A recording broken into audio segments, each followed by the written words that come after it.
여러분 안녕하십니까? 뉴스투데이 제주입니다. 무소속 원희룡 제주도지사 후보가 고급 주택단지의 특별회원권을 받아서 사용했다는 의혹에 대한 진실 공방이 상호 고발로 격화되고 있습니다. 원희룡 후보는 특별회원 제안은 받았지만 거절했다고 해명했는데요. 더불어민주당 문대림 후보는 추가 증거를 제시하며 총공세에 나섰습니다. 박주연 기자입니다. 서귀포 앞바다가 바라다 보이는 한라산 기슭에 들어선 고급 전원주택 단지인 비오토피아. 입주민들은 온천과 수영장 등을 무료로 이용하고 골프장과 레스토랑도 할인받습니다. 그런데 원희룡 후보가 도지사 취임 직후인 지난 2014년 8월 이곳에 특별회원으로 위촉됐다며 더불어민주당 문대림 후보 측이 주장하고 나섰습니다. 이에 대해 원희룡 후보는 특별회원 제안을 받았지만 곧바로 거절했고 부인이 레스토랑을 간 적은 있지만 할인 혜택은 받지 않았다며 문대림 후보를 허위사실 공표 혐의로 선관위에 고발했습니다. 지사가 단박에 거절했기 때문에 특별회원 혜택을 당연히 배우자는 제안조차 받은 바 없고 인지조차 하지 못했습니다. 문대림 후보 측은 2014년에 이어 2015년에 갱신된 원 후보의 비오토피아 특별회원 명부를 추가로 공개하고 회원권을 실제로 사용했는지 원 후보가 직접 밝히라고 요구했습니다. 또 원 후보의 부인이 레스토랑의 측정자를 이용했다는 내용의 관련 녹취록을 제시하고 원 후보를 뇌물수수와 공여 혐의로 검찰에 고발하겠다며 공세를 이어갔습니다.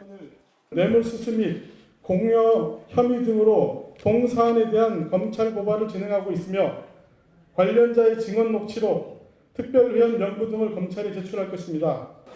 문대림 캠프는 기자회견 이후 유력 인사의 이름이 명예회원 명단에 들어있다며 보도자료의 일부를 반강제적으로 회수해 기자들이 반발하는 해프닝이 벌어졌습니다. MBC 뉴스 박주연입니다. 더불어민주당 제주도당은 원희룡 도지사 후보와 A씨 등을 공직선거법 위반 혐의로 서귀포시 선거관리위원회에 고발했습니다.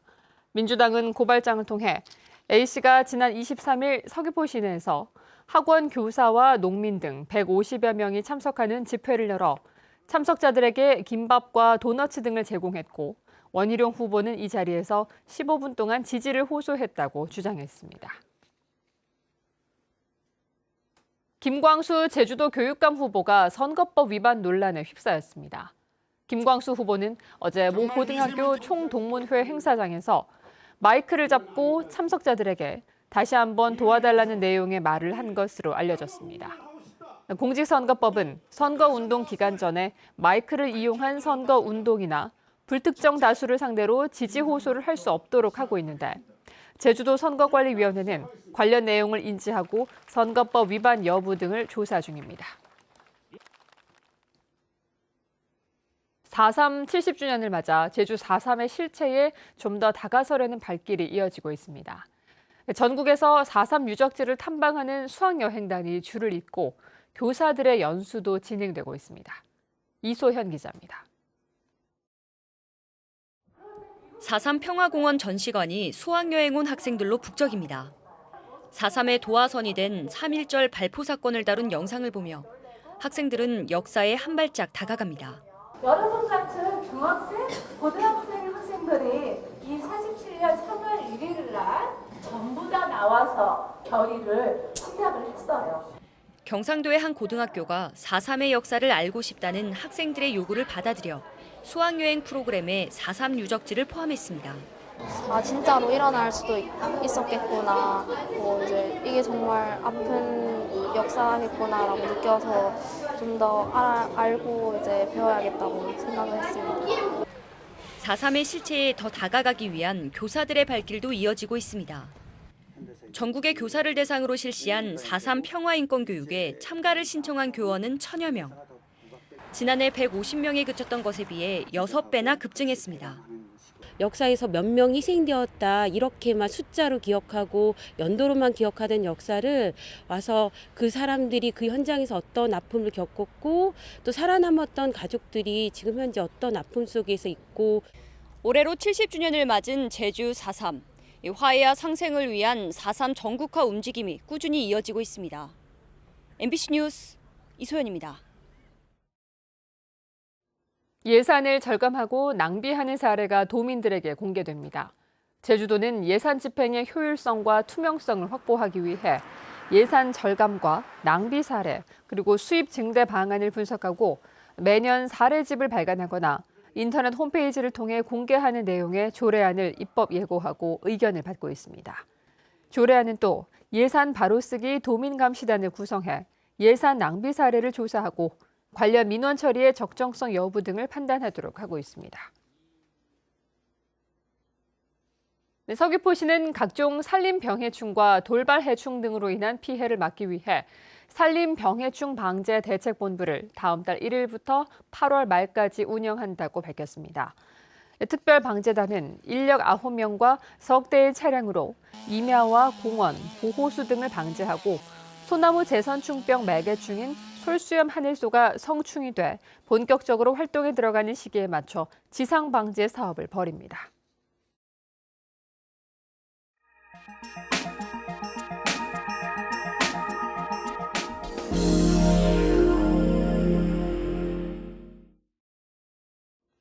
구전설화는 할머니가 손주에게 자장가처럼 들려주던 옛날 이야기들입니다.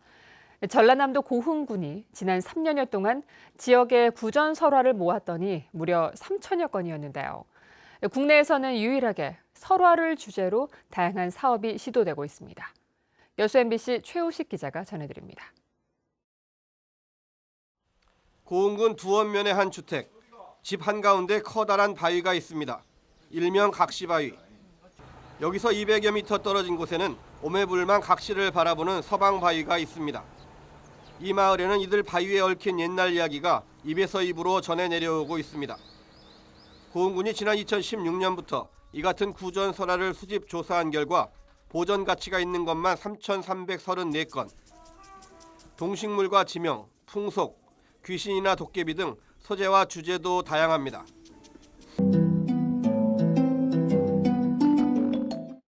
그 달을 건져서 떡이 되면 극락을 간다. 아이고 여가 맹당 짤다고 막 그러더래요. 그래서 이제 혹군 이러면서 너희놈들 나가 살았다라고 일어났겠냐 그놈들이. 고흥군은 모든 콘텐츠의 핵심이 되는 이런 이야기들을 지역의 문화 자산으로 갖고 새로운 가치를 창출하기로 했습니다. 고흥 분청문화박물관 1층, 전국 어디에도 없는 설화문학실에는 고흥 전역에서 발굴해낸 구전 설화들이 체계적으로 정리, 전시돼 있습니다. 등장인물은 독특한 캐릭터로, 이야기는 인형극과 애니메이션으로, 그리고 책으로 엮어졌습니다. 고흥군은 특히 이 같은 구전 설화를 중심으로 지역과 마을 축제의 기반을 구축하고 문화 관광 산업으로 육성하는 등 매년 10개 이상의 새로운 산업 콘텐츠 개발을 추진하고 있습니다. 데이터베이스화를 시킬 거고요. 이러한 데이터베이스화된 이런 자료들을 스토리텔링화해서 설화 산업의 정말 본고장이 고흥이라고 하는 이미지를 지역과 지역민이 주체가 되는 구전 설화. 이제는 단순한 옛날 이야기를 넘어 지속 가능한 스토리텔링의 무궁무진한 자원으로 새롭게 주목받고 있습니다. MBC 뉴스 최우식입니다. 강원도가 늦은 밤 귀가하는 여성들을 위해 여성 안심 귀가 보안관 서비스를 시작했습니다. 우선 강릉과 춘천, 원주 3개 지역에서 시범 운영한 뒤 효과를 분석해 확대한다는 방침입니다. 강원 영동 박은지 기자입니다. 밤 10시부터 노란 근무복을 차려입은 보안관들의 업무가 본격적으로 시작됩니다.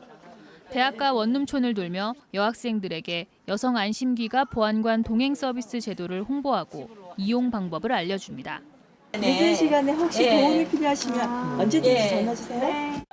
강원도에서 시범 도입한 여성 안심귀가 보안관 동행 서비스는 강릉, 춘천, 원주 3개 지역에서 우선 시작됐습니다. 매주 월요일부터 금요일 밤 10시부터 새벽 1시까지 2인 1조 혹은 3인 1조의 보안관이 활동합니다. 동행 서비스가 필요한 여성은 도착 30분 전에 국번 없이 여성 긴급전화 1366번으로 신청하면 보안관이 동행합니다.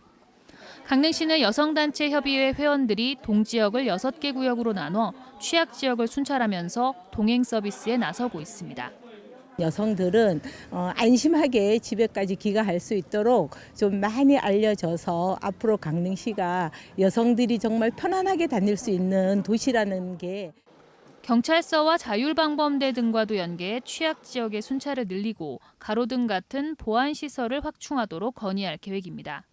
다만 보안관 숫자가 적어 서비스가 읍면을 제외한 동지역에만 한정돼 있고 서비스 홍보가 부족한 점 등은 추후 개선이 필요해 보입니다. MBC 뉴스 박은지입니다.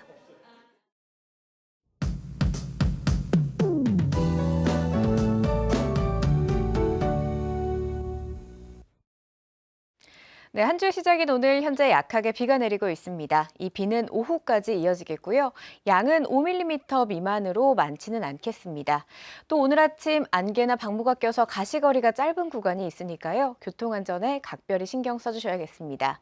기온은 당분간 평년과 비슷하겠습니다. 오늘 아침 기온 살펴보시면 19도로 어제보다 2도가량 높게 출발하고 있고요. 낮 기온은 23도로 어제와 비슷하겠습니다. 다음은 자세한 지역별 날씨입니다. 오늘 아침 북부 지역 빗방울이 떨어지는 가운데 기온은 애월과 제주가 19도, 조천 18도로 출발하고 있고요. 서부 지역의 현재 기온은 19도로 출발해서 낮 기온 23도로 예상됩니다. 현재 남부 지역 기온도 19도로 나타나고 있고요. 구자와 성산 18도, 표선 19도로 출발해서 낮 기온 22도로 기온은 어제와 비슷하겠습니다.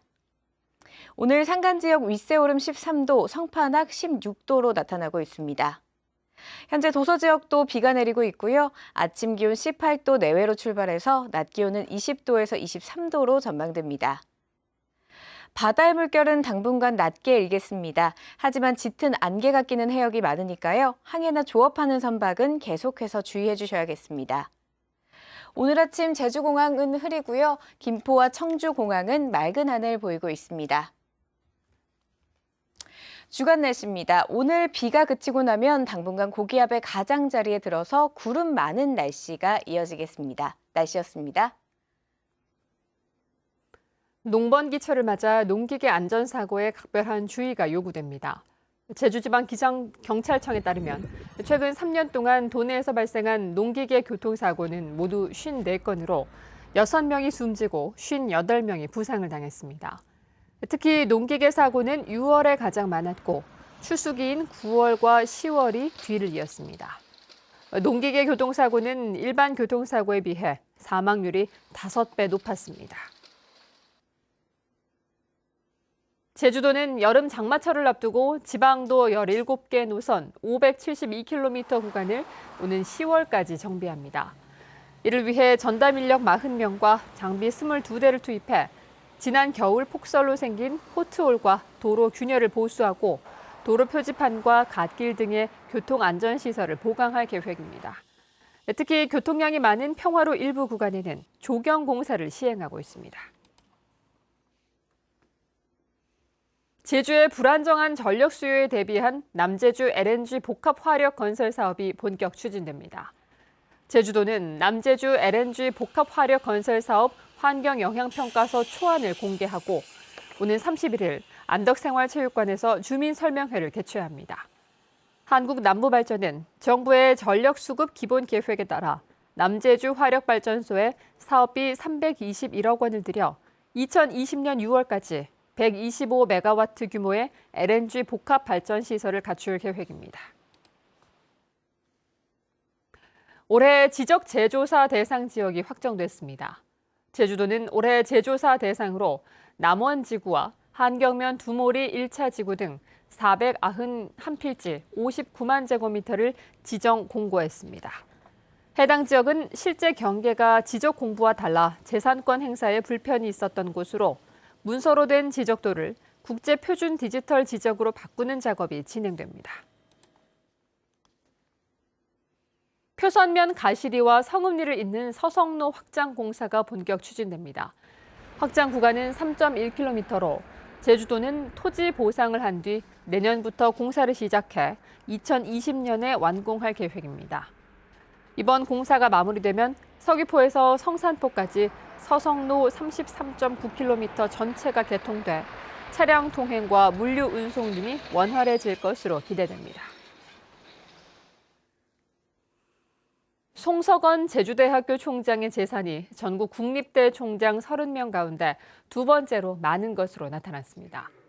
정부 공직자윤리위원회에 따르면 송석원 총장은 본인과 배우자, 자녀의 재산을 합해 61억 7천여만 원을 신고했고 주식 28억 원과 예금 17억 원 등을 가진 것으로 나타났습니다.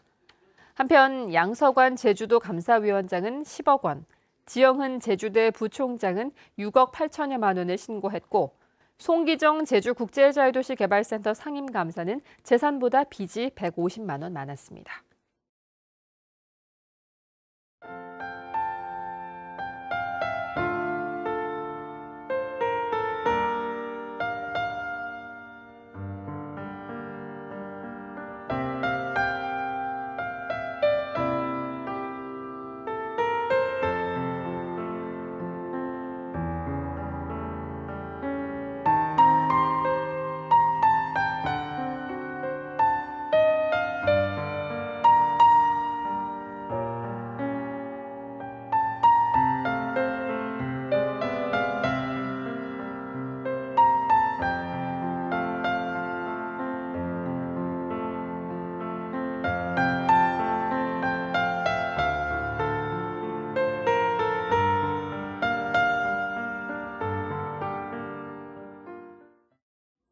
뉴스투데이 제주였습니다. 여러분 고맙습니다.